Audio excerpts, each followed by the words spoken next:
2025년 국가직 컴퓨터 일반 해설 강의 시작하도록 하겠습니다.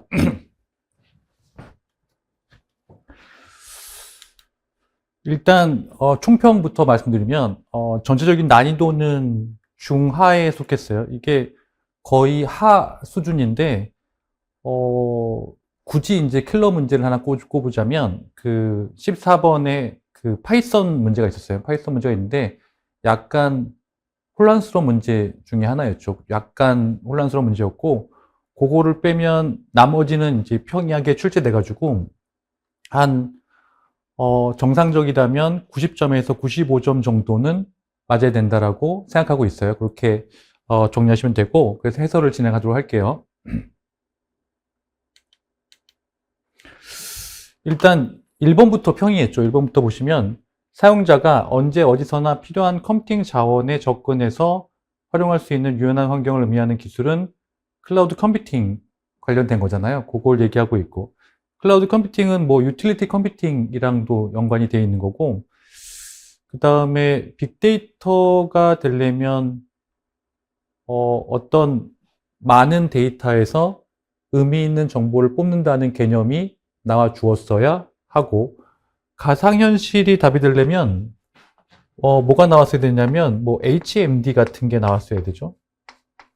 HMD 같은 경우에는 헤드 마운티드 디스플레이라고 그래가지고 이렇게 얼굴에 끼는 거 있잖아요. 그게 나왔어야 되고, 그래서 이제 가상의 현실을 보는 거고, 사물 인터넷 같은 경우에는 사물이랑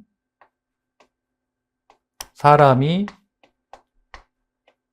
인터넷을 통해서 연결된 구조를 갖고 있는 사물 인터넷 구조를 갖고 있는 거, 뭐 대표적인 예로 집에 있는 가전제품을 원격에서 제어하는 그런 거 있잖아요. 그런 것들을 얘기하고 있다라는 거고, 그래서 1번이었고요.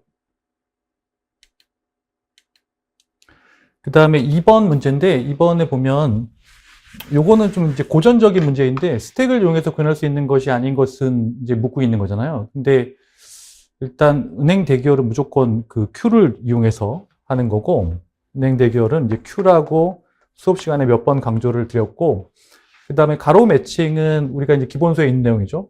그리고 이제 후위 표현 연산도 기본서에 있는 내용이었고, 진법 변화는 사실은 그 기본서에는 없는데, 저거를 이제 생각해보면 진법 변화 할 때 우리가 뭐 이진수로 바꾸면 2로 나눈 다음에 역순으로 계산하잖아요. 그래서 역순이 들어가기 때문에 요게 그 스택을 이용해야 되지 않겠냐라고 이해하시면은 간단할 것 같고, 어쨌거나 뭐 4번이 명확했기 때문에 답은 괜찮게 찾을 수 있을 거고, 그 다음에 3번도 되게 쉬웠죠. 3번도 보시면은 블록체인의 특징이 아닌 것은 보시면은 1번에 보면 해시 값을 사용해서 변조를 방지한다. 왜냐하면 해시가 두 개 있죠. 자기 트랜잭션에 대한 해시랑 그 다음에 이전 블록 헤더의 해시 값이 연결돼 있잖아요. 그래서 우리가 변조를 방지하는 거고, 그 다음에 3번에 모든 노드는 P2P 네트워크를 이용해 연결되어 있다. 이제 P2P 네트워크의 승인을 받는 거잖아요. 이게 중앙에서 통제하는 게 아니고, 그렇게 이해하시면 되고, 그 다음에 4번에 원장을 조작한 이중 지불을 방지하기 위해 합의 알고리즘을 사용한다라고 되어 있는데, 뭐 POW나 POS 같은 합의 알고리즘이 있잖아요. 그렇게 정리하면 되고, 그 다음에 2번이 뭐가 틀렸냐면 모든 거래는 거래 당사자만 확인할 수 있다. 아니죠. 일반 거래가 공개되어 있기 때문에 누구나 확인이 가능한 거죠. 그러니까 수정은 못하는 건데 그렇게 이해하시면은 괜찮을 것 같고, 그 다음에 4번에 기억장치에 저장될 데이터 또는 기억장치로부터 읽은 데이터가 일시적으로 저장되는 CPU 레지스터는 무엇입니까? 라는 건데, 이것도 굉장히 고전적인 문제 중에 하나였어요. 보시면은 프로그램 카운터는 다음에 수행할 명령어의 번지, 그리고 명령어 레지스터는 이제 명령어가 들어가 있는 거죠. 명령어가 이제 인출돼서 들어가 있는 레지스터를 의미하고, 그 다음에 결국엔 요 두 개인데, 여기 보시면은 버퍼 레지스터는 저장될 데이터 또는 읽은 데이터가 일시적으로 저장되는 레지스터이고, 얘는 그거에 대한 주소가 들어가는 거죠. 요거를 위한 주소가 들어가는 게 메모리 주소 레지스터다라고 이해하시면 괜찮을 것 같고, 그 다음에 5번도 참 터무니없는 문제 중에 하나인데, 뭐 이렇게 문제가 그럴싸하지도 않고 너무 쉽게 나왔어요.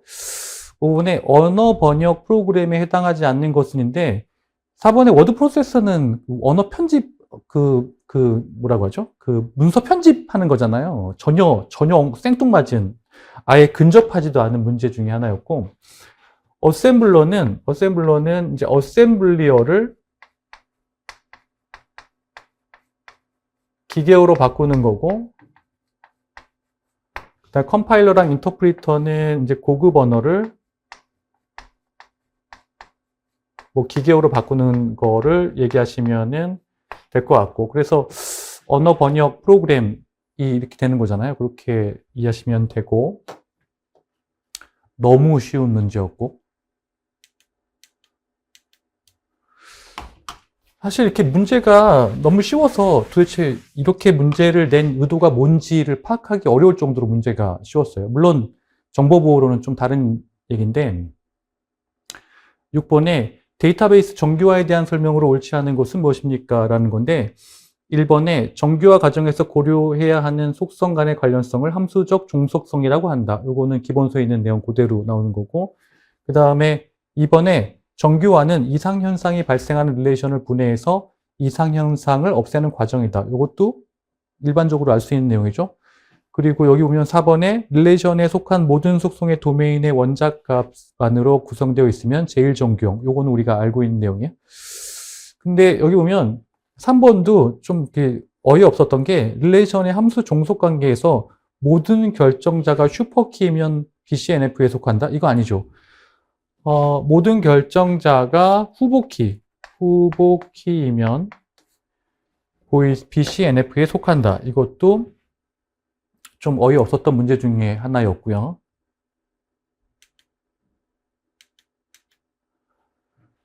얘도 굉장히 문제가 굉장히 고전적인 문제들이 되게 쉽게 나왔어요. 이렇게 뭐 꼬인 것도 없고. 그래서 7번 보면 다음 프로세스 메모리 배치에 대한 설명으로 옳은 것만을 모두 고르면인 건데, 여기 보시면은 기억의 전역 변수는 스택 영역에 저장되나요? 아니죠. 데이터 영역에 저장되죠.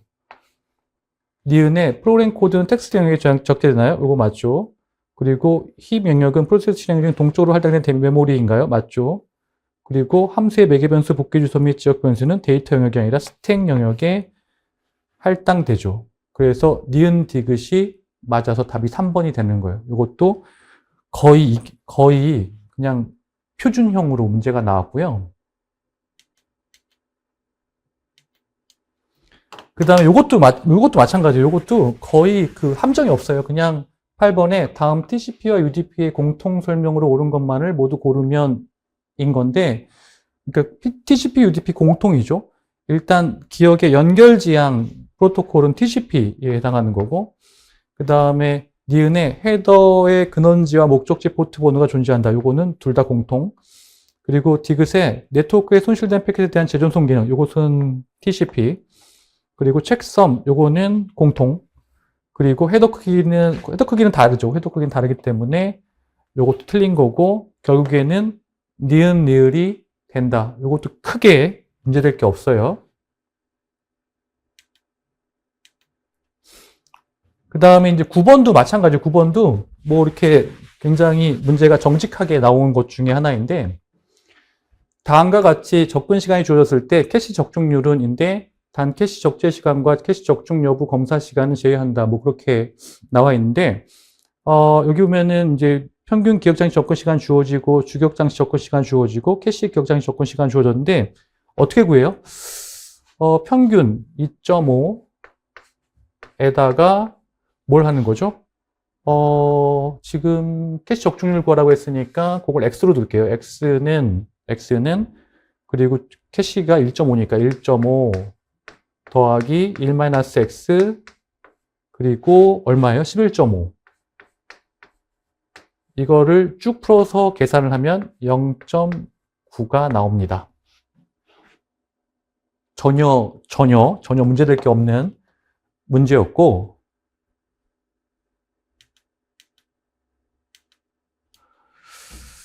그 다음에 보시면은, 요거는 그냥 이렇게 뭐라고 하지?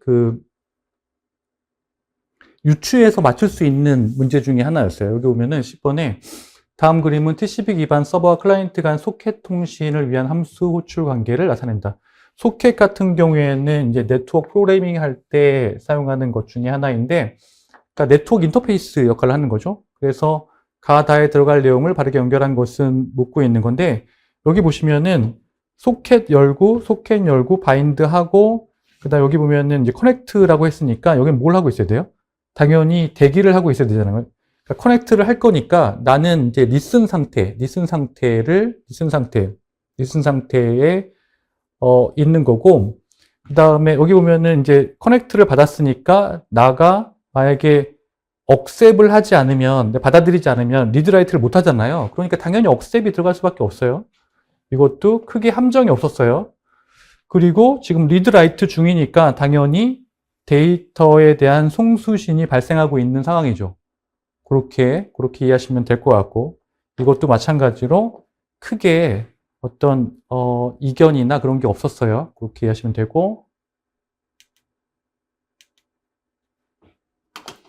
이것도 기출에 있는 거 그대로 나왔죠.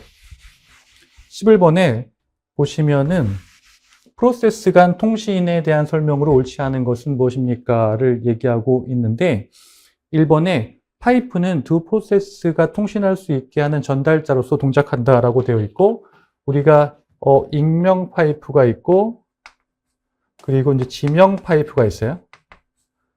그리고 우리가 지명 파이프는 생산 소비자의 관계를 갖고 있고, 지명은 어떤 관계도 갖고 있지 않다고 우리가 기출해서 정리를 했었고, 그래서 보시면은 3번에 신호는 이제 따로 시험 문제가 나온 적이 있죠. 뭐 시그 킬 그런 거 있었잖아요.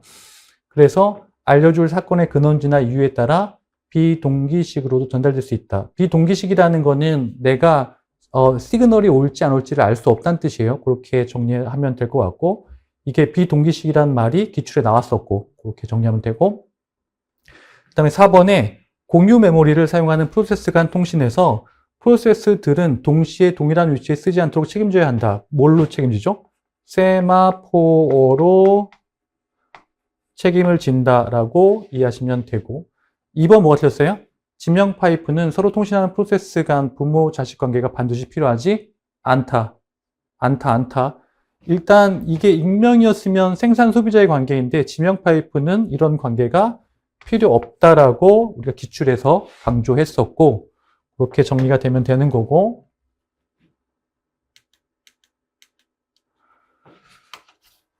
얘도 마찬가지예요. 얘도 완전 고전적인 문제예요. 여기 보시면 12번에 파이프라이닝 기법에 대한 설명으로 옳지 않은 것은 무엇입니까?를 묻고 있는 건데, 1번에 데이터 해저드는 앞의 명령 결과가 다음 명령의 입력으로 사용될 때 발생한다. 요거를 예를 어떻게 들었냐면, 앞의 연산이 덧셈이고 뒤에 연산이 뺄셈인데, 앞의 연산의 결과가 나올 때까지 나와야지 뺄셈을 할 수 있는데, 그 전에 이제 파이프라인이 동작하는 거잖아요. 그런 거를 정리했고, 맞는 질문이고, 이번에 이론적으로 파이프라인 단계 수만큼 빨라지지만, 예를 들어서 뭐 6단계면 6배가 늘어나지만, 이것을 방해하는 요소인 해저드에는 데이터 해저드, 제어 해저드, 구조적 해저드 이렇게 있었잖아요. 그렇게 정리가 되고, 그 다음에 3번에 파이프라이닝은 명령어 하나를 여러 단계로 나누어 각각을 독립적인 장치에서 동시에 실행하는 기법이다. 결국에는 이제 병렬로 실행하는 기법인 거잖아요.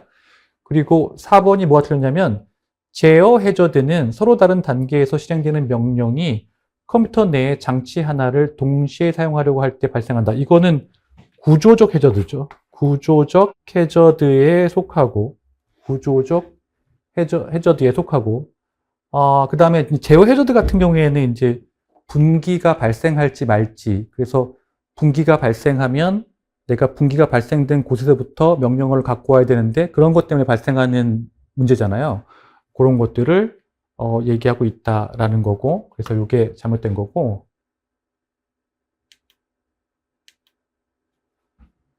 그 다음에 13번에 보면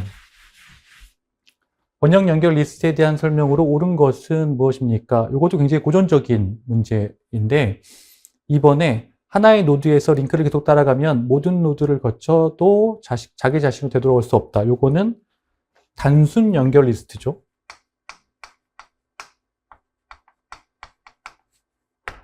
그리고 3번에 마지막 노드의 링크 필드 값은 널이다. 이것도 단순 연결이죠.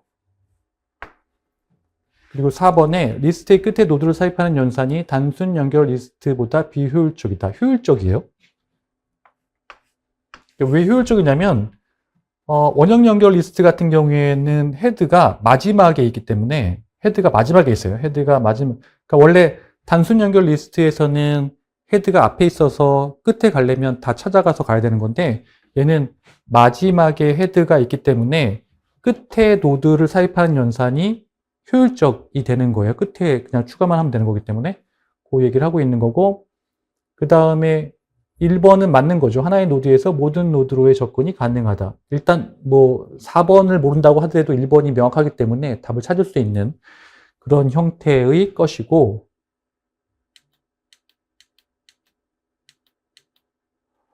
그 다음에 이제 요게 문제인 건데, 14번에 다음 파이썬 프로그램의 출력 결과는 무엇입니까를 얘기하고 있어요. 그래서 이거 누가 보더라도 요게 개수인데, 그러면 이제 333, 444니까 12개가 기본으로 깔고 가는 거잖아요.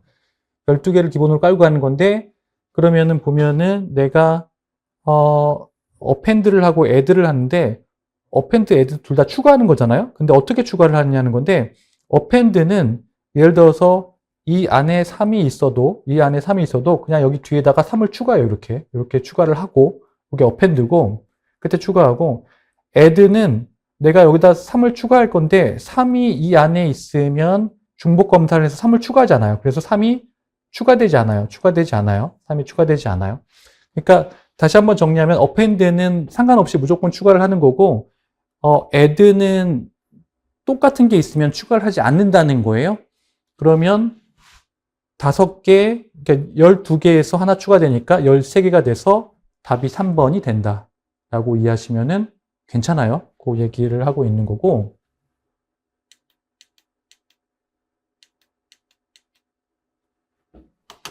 그 다음에 15번도 마찬가지죠. 15번도 보시면 15번에 외부 인터럽트는 거의 하드웨어에서 발생하는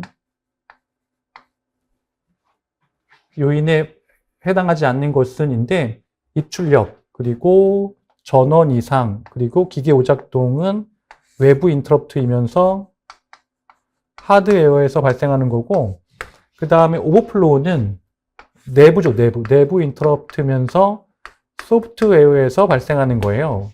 그래서 이게 달라요. 이렇게 정리가 되면 되고, 그 다음에 16번도 너무 쉬웠죠. 16번 보면은 컴퓨터의 버스에 대한 설명으로 옳지 않은 것은 무엇입니까를 얘기하고 있는데, 1번에 시스템 버스의 종류에는 제어 버스, 데이터 버스, 주소 버스가 있다.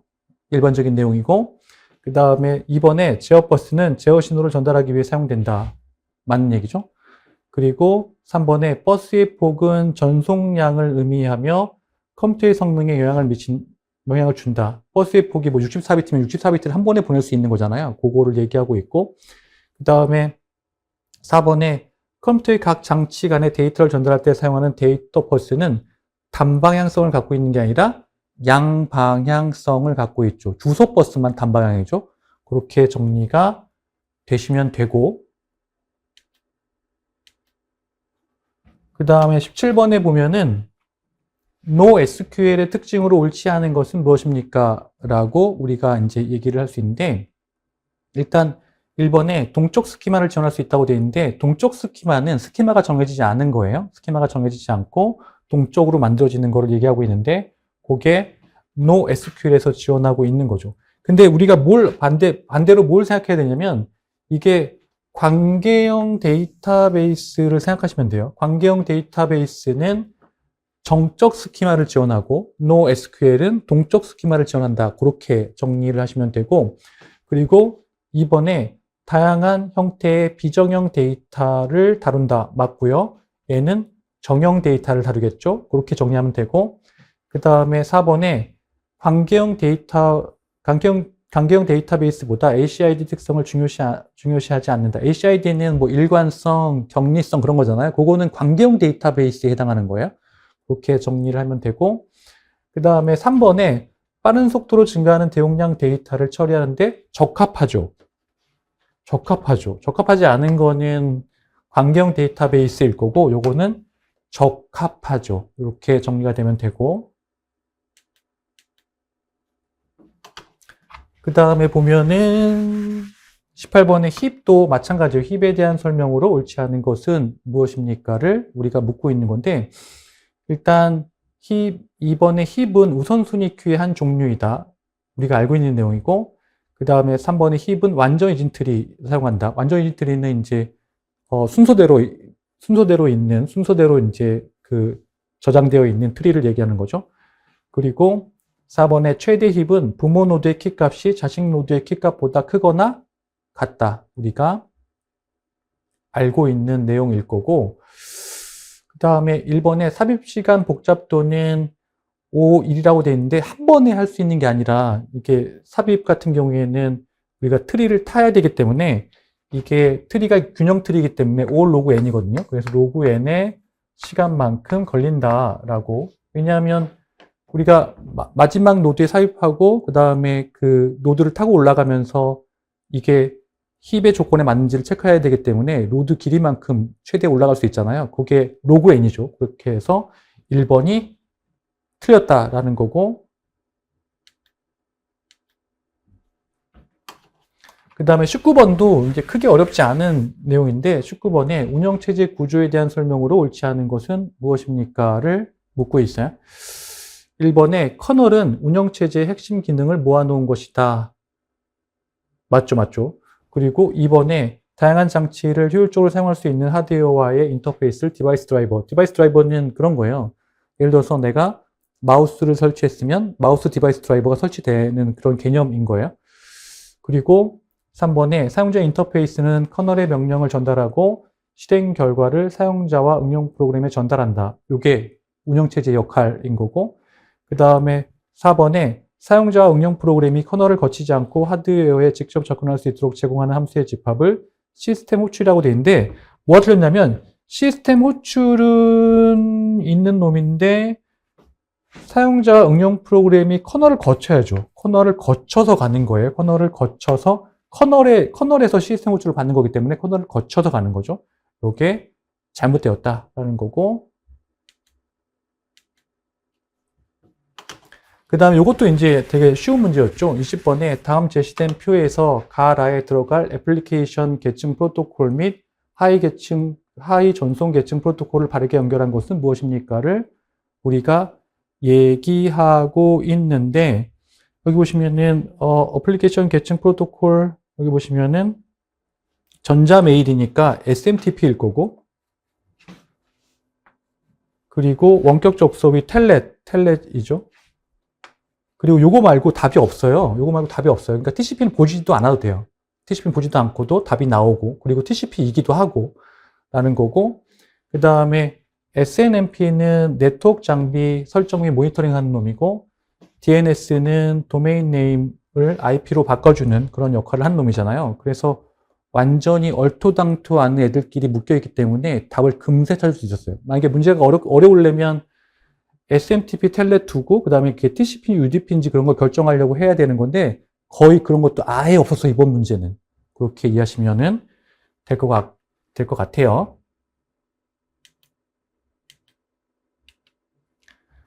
자, 이렇게 해서 해설을 마치도록 하겠습니다. 수고하셨습니다.